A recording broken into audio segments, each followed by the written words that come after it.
आज जो हम आपको तुक्का लगाने की ट्रिक बताने वाले हैं वह मैथ के टोटल 4 टॉपिकों पर होने वाली है। ये मैथ के आपके टोटल 4 टॉपिक हैं और 4 टॉपिकों में से एक एक प्रश्न आपका यहाँ पर लिया गया है। ठीक, तो इस प्रकार के प्रश्नों को आपको बिल्कुल भी सॉल्व नहीं करना है, सीधा ही आप मारोगे तुक्का और तुक्का जो भी लगेगा वह 100% सही आंसर देगा।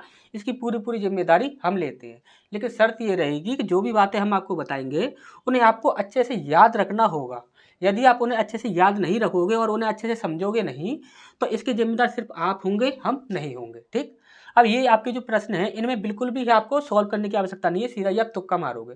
अब कैसे मारोगे ध्यान से समझ लीजिए। यहाँ पर यदि हम सबसे पहले प्रश्न की बात करें तो ये है आपका, एक व्यक्ति अपने बगीचे में इतने आम के पेड़ इस प्रकार लगाता है कि पंक्तियों की संख्या प्रत्येक पंक्ति में पेड़ों की संख्या के बराबर है। पंक्तियों की संख्या क्या होगी ये हमसे यहाँ पर पूछा गया है।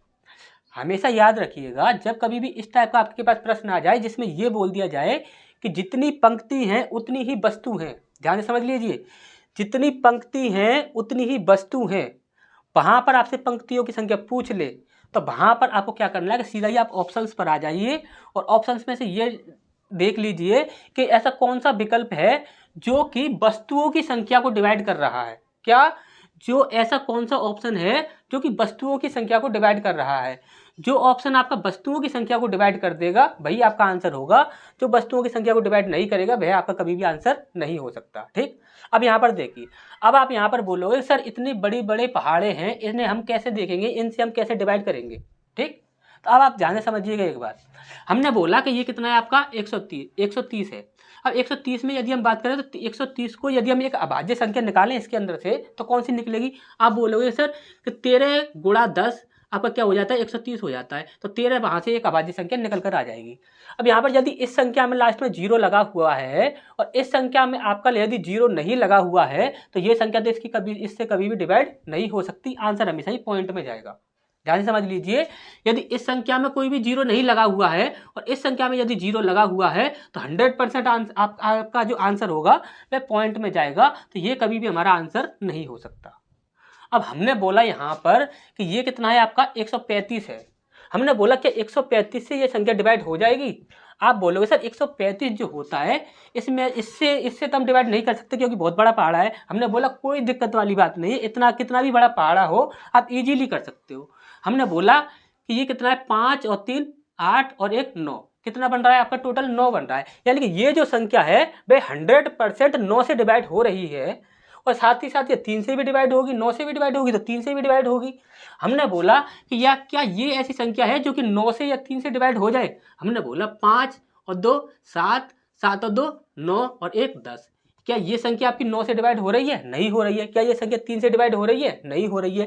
तो जब ये संख्या डिवाइड इससे कभी भी नहीं हो सकती तो ये भी हमारा कभी भी आंसर नहीं हो सकता। समझ आ रहा है? ध्यान से समझते जाइए। अब हमने बोला कि इस संख्या को हमें इससे डिवाइड करना है। अब यहाँ पर इसके लास्ट में भी 5 है, इसके लास्ट में भी 5 है, तो ये संख्या तो आराम से डिवाइड कर देगी। हो सकता है कि ये संख्या पूरी पूरी डिवाइड कर दे। हमने बोला कि चेक कर लेते हैं, तो हमने बोला कि 25 को यदि हम देखते हैं तो इसमें अभाज्य संख्या क्या निकलती है। तो आप बोलोगे 5 गुणा 5 कितना होता है 25 और 25 गुणा 5 होता है आपका कितना 125। 5 25 25 पंजे 125। यानी कि यदि हम इसे तोड़ते हैं तो इस प्रकार से आपकी ये 3 अभाज्य संख्या निकलती है और तीनों सेम है। हमने बोला कि जो भी संख्या यदि 125 से डिवाइड होगी वह आपकी 5 से कम 3 बार डिवाइड होनी चाहिए। तो इसको यदि हम 5 से 3 बार डिवाइड करें तो देखिए, हमने बोला देखिए यहाँ पर कितना होगा 5 चौक 20 हो जाएगा, यहाँ पर बचेगा 10, तो 5 दूनी 10 हो जाएगा। 0 लगाकर देखिए, ध्यान से समझिएगा, 5 चौक 20 हो गया। ठीक, इसके बाद हमने किया 5 दूनी 10, फिर 0 लगाकर 5 25। ठीक, एक बार डिवाइड हो गया। ठीक, अब हमने बोला दूसरी बार डिवाइड करते हैं तो दूसरी बार भी डिवाइड हो जाएगा क्योंकि लास्ट में 0 या 5 हो तो वह संख्या डिवाइड हो जाती है। हमने कहा यहाँ पर हो जाएगा 5 अट्टे 40। ठीक, और 5 चौक 20, इसके बाद 5 एकम 5। हमने बोला 5 अट्टे 40, 2 बचा, 5 चौक 20, 5 एकम 5, कितना आ गया आपका 841। अब हमने बोला कि 2 बार तो डिवाइड हो गया, क्या ये तीसरी बार डिवाइड हो जाएगा। हमने बोला कि 5 का भाज्य का नियम क्या होता है, तो 5 का भाज्य का नियम ये कहता है या तो संख्या के लास्ट में 0 होना चाहिए या फिर संख्या के लास्ट में 5 का नंबर होना चाहिए। यदि ऐसा नहीं है तो वह संख्या कभी भी पूरी पूरी डिवाइड नहीं होगी, यानी कि 125 से आपका ये कभी भी डिवाइड नहीं हो सकता, क्योंकि अब यहाँ पर आपका बन गया है और बन कभी भी 5 के पहाड़े में नहीं आएगा इस प्रकार से। तो ये संख्या कभी भी इससे डिवाइड होगी नहीं, तो ये हमारा कभी भी आंसर हो नहीं सकता। तो हमारा आंसर क्या होगा, ये होगा। और 100% कोई भी आंसर को काट नहीं सकता है, 100% गारंटी हमारी है, और ना ही इस तुक्का ट्रिक को कोई काट सकता है।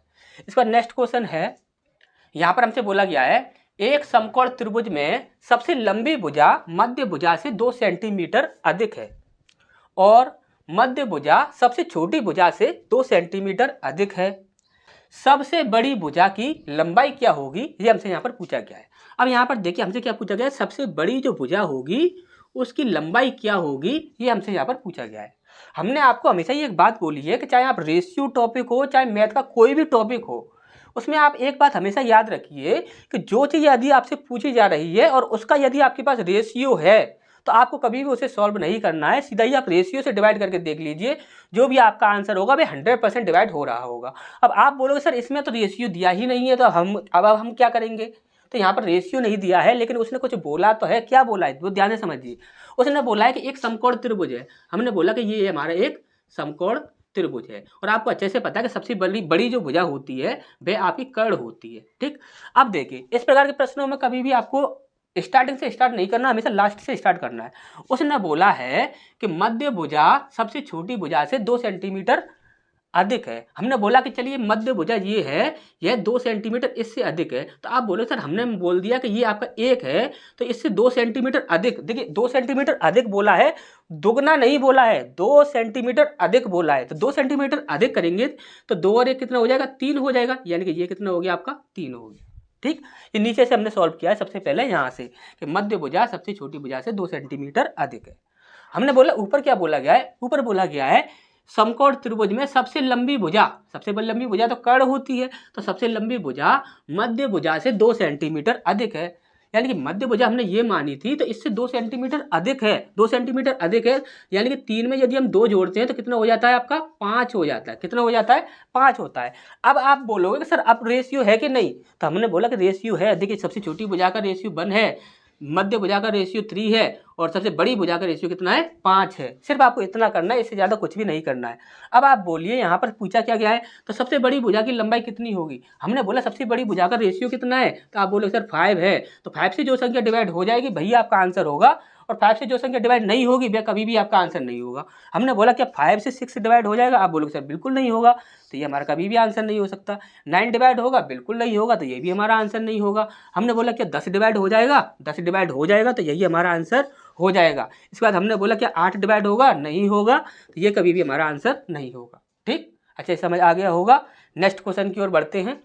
इसके बाद है आपका ये आयु से संबंधित आपका एक प्रश्न है। यहाँ पर क्या बोला गया है, रहीम की वर्तमान आयु उसकी पुत्री सविता की वर्तमान आयु की 5 गुनी है।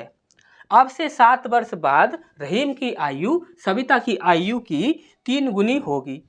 रहीम की वर्तमान आयु वर्ष में क्या है, ये हमसे यहाँ पर पूछा गया। ठीक, ये आपका एसएससी सीजीएल में पूछा गया, ये आपका प्रश्न था।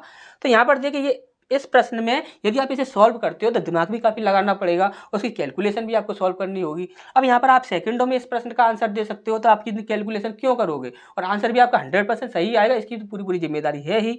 अब यहाँ पर देखिए, यहाँ पर हमसे पूछा क्या गया है कि रहीम की वर्तमान आयु वर्ष में कितनी है। तो यहाँ पर वर्तमान आयु पूछी जा रही है किसकी, रहीम की। अब यहाँ हमने अभी थोड़ी देर पहले आपको एक बात बताई थी कि यदि जो चीज़ आपसे पूछी जा रही है यदि उसका आपके पास रेशियो भी है तो आपको कभी भी प्रश्न को सॉल्व करने की आवश्यकता नहीं है। यहाँ पर क्या बोला गया है कि रहीम की वर्तमान आयु उसकी पुत्री सविता की वर्तमान आयु की 5 गुनी है। हमने बोला एक है आपका रहीम और एक है आपका सविता। उसने क्या बोला है कि रहीम की जो आयु है वह अपनी पुत्री सविता की आयु की 5 गुनी है, 5 गुनी है। तो हमने बोला कि यदि सविता की आयु हम यदि 1 मान लें तो रहीम की कितनी हो जाएगी, इसमें हम 5 का इंटू करेंगे तो 5 एकम 5, यानी कि रहीम की कितनी हो जाएगी 5 हो जाएगी। अब यहाँ पर हमें दोनों का रेशियो मिल चुका है। अब हमें पूछा क्या गया था कि रहीम की वर्तमान आयु क्या है, ये वर्तमान आयु का ही आपका रेशियो है। ये 7 वर्ष बाद, 3 वर्ष बाद जो कुछ भी बोला जा रहा है ये सब बेकार है, इसके लिए हमारे पास टाइम नहीं है बिल्कुल भी। हमारे पास किसके लिए टाइम है, वर्तमान आयु का रेशियो निकालने के लिए। तो वर्तमान आयु का हमने रेशियो निकाल लिया। हमसे पूछा गया रहीम की वर्तमान आयु कितनी होगी, तो जो भी ऑप्शन आपका 5 से डिवाइड हो जाएगा वही आपका आंसर होगा। जो ऑप्शन आपका 5 से डिवाइड नहीं होगा वह कभी भी आपका आंसर नहीं होगा। हमने बोला 5 से क्या 46 डिवाइड हो जाएगा, बिल्कुल भी नहीं होगा। हमने बोला क्या 56 डिवाइड हो जाएगा, बिल्कुल नहीं होगा। 5 से 36 डिवाइड हो जाएगा, बिल्कुल नहीं होगा। तो आंसर क्या हो जाएगा हमारा 35 वर्ष ही हमारा आंसर हो जाएगा। ठीक, इस पर नेक्स्ट क्वेश्चन है, इसमें बोला गया है कि यदि किसी संख्या के वर्ग में 19 अंक हैं तो उसके कितने अंक है। ये आपका रेलवे के एग्जाम में काफ़ी पूछा जाता है ये प्रश्न। ठीक, तो यहाँ पर देखिए आपको कुछ भी करना नहीं है, इसमें कोई भी तुक्का भी मारोगे तो तुक्का भी ऐसे कुछ नहीं मारना है इसमें सीधा ही आपको एक चीज़ याद रखनी है, वो चीज़ आप ध्यान से समझ लीजिए। सेकंडों में प्रश्न सॉल्व होने वाला ये प्रश्न होता है। इसमें आपको क्या करना है, यहाँ पर देखना है जितने अंक बोले गए हैं, ध्यान से समझ लीजिए, जितने भी अंक बोले गए हैं यदि उसे आप 2 से डिवाइड कर सकते हो, यदि आप 2 से डिवाइड कर सकते हो तो सबसे पहले आप उसे 2 से डिवाइड कर दो। 2 से डिवाइड करने के बाद जो भी आएगा वही आपका आंसर हो जाएगा।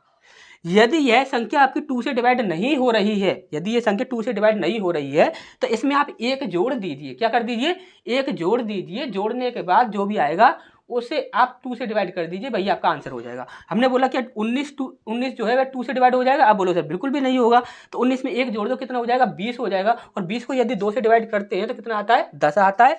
तो यहाँ पर 10 हमारा आंसर हो जाएगा। आप लोगों का भी कमेंट आ रहे थे कि सर एनटीपीसी के लिए करा दीजिए या ग्रुप डी के लिए करा दीजिए या फिर एसएससी के लिए करा दीजिए। हम आपसे सिर्फ एक ही बात बोलना चाहते हैं, देखिए करा तो हम सबके लिए देंगे, सबके लिए अलग अलग एक एक क्लास लॉन्ग वीडियो हम आपके लिए ले आएंगे। ये आपकी शॉर्ट वीडियो चल रही है, लेकिन हम आपके लिए एक एक एग्जाम के लिए अलग अलग लॉन्ग वीडियो भी आपके लिए ले आएंगे। लेकिन आप एक बात ध्यान से समझिए, ऐसा कौन सा एग्जाम है, एनटीपीसी का अगर एग्जाम आप दे रहे हो तो क्या उसमें प्रॉफिट एंड लॉस नहीं आएगा? क्या अगर आप ग्रुप डी का एग्जाम दे रहे हो तो क्या उसमें प्रॉफिट एंड लॉस नहीं आएगा? अगर आप एसएससी सीजीएल का एग्जाम दे रहे हो तो क्या उसमें प्रॉफिट एंड लॉस नहीं आएगा? यदि रेलवे का एग्जाम दे रहे हो तो क्या उसमें प्रॉफिट एंड लॉस नहीं आएगा? ऐसा कोई भी टॉपिक नहीं होता जो कि आपका किसी अलग से बना हुआ हो। सबके लिए एक ही टॉपिक होता है और एक ही प्रकार के आपके प्रश्न बनाए जाते हैं। बस पूछने का जो तरीका होता है वो थोड़ा चेंज कर दिया जाता है, क्योंकि हर एग्जाम में एक ही टाइप से तो प्रश्न पूछा नहीं जाएगा, थोड़ा तो तरीका चेंज करना ही पड़ेगा। तो यहाँ पर हमेशा एक बात याद रखिए कि आप यदि ये बोलते हो कि सर एनटीपीसी के क्वेश्चन करा दिए सारे, वो हम करा देंगे, सीधे टोटल एनटीपीसी के ही करा देंगे। आपको जितने भी आपके एनटीपीसी के क्वेश्चन है सिर्फ वही हम आपको करा देंगे।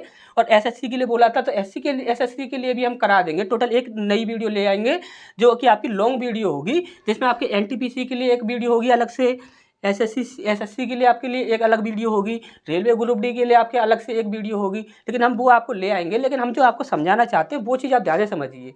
कोई भी आपका एग्जाम हो उसमें आपके यही टॉपिक पूछे जाते हैं और यही प्रश्न आपके पूछे जाते हैं।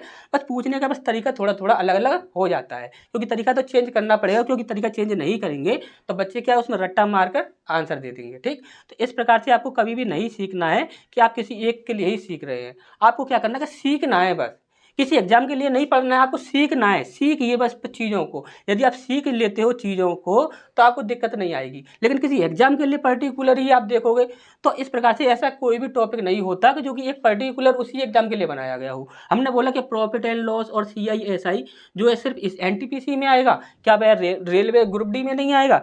क्या वह CGL SSC में नहीं आएगा? किस में नहीं आएगा? हर किसी में आएगा। तो टॉपिक सारे एक ही होते हैं, वो सब में एक ही काम करते हैं। और जितनी भी हम आपको तुक्का ट्रिक बताते हैं वो हर एक एग्जाम के लिए होती है, किसी एक पर्टिकुलर एग्जाम के लिए नहीं होती है। ठीक, यहाँ पर हमारे चैनल पर आपको तुक्का लगाने की ट्रिक, साथ ही साथ क्वेश्चंस को सॉल्व करने के लिए शॉर्ट ट्रिक, दोनों ही चीज़ें हर एक सब्जेक्ट के लिए देखने को मिलती हैं। चाहे वह हिंदी हो, इंग्लिश हो, मैथ हो, साइंस हो, रीजनिंग हो, हर सब्जेक्ट के लिए आपको देखने को मिलती हैं। तो यदि इस प्रकार की तुक्का ट्रिक यदि आप देखना चाहते हैं तो आप इस चैनल को सब्सक्राइब कर लीजिए, साथ ही साथ बेल आइकन को भी प्रेस कर लीजिए। दूसरी इंपॉर्टेंट बात कि अब तक जितनी भी तुक्का ट्रिक आपको बताई गई हैं वो सारी ही आपको इस वीडियो के डिस्क्रिप्शन में आपको मिल जाएंगी। डिस्क्रिप्शन में आपको एक प्लेलिस्ट का लिंक मिलेगा, जिस प्लेलिस्ट में अब तक जितनी भी तुक्का ट्रिक बताई गई हैं सारे ही टॉपिकों पर, वो सभी आपको वहाँ पर मिल जाएंगी। ठीक, तो अगर आपने अब तक इस चैनल को सब्सक्राइब नहीं किया है तो सब्सक्राइब कर लीजिए। और आज की जो तुक्का ट्रिक आपको बताई गई हैं यदि ये आपको अच्छी लगी हो तो आप इस वीडियो को एक लाइक कर दीजिए। एक प्यारा सा कमेंट करने के बाद अपने दोस्तों के साथ इस वीडियो को शेयर जरूर कीजिए।